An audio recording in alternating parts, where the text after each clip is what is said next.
Tidal current calculation practice problem 3.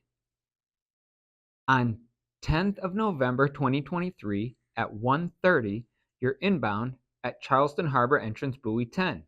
What's the direction and velocity of current you're encountering as you pass buoy 10? See illustration DO58NG.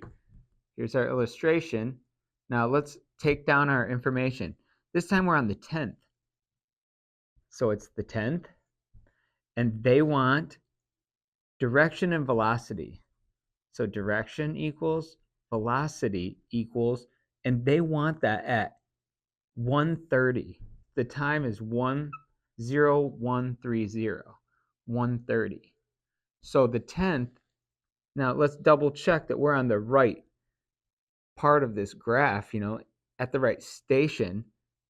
ACT 6611, they're all going to use this top one, 6611. Okay, now we're on the right part of this diagram. And now here's all the information for the 9th, but right here starts the 10th. So we're on the right side of this diagram. And now we're at 1:30. If each one of these spaces are 3, so this is 3, 1:30 is just right in between them. It'd be 1 and 2, so 1:30 is right in the middle. It looks like we're right here at the peak of this. And now if you follow it over, 0.3 is right between these two. See how it's right between? 0.3 is our velocity, 0.3, and it's up above this line, this slack water line. It's in the flood. So mean flood direction is 280. 280. We got our answer.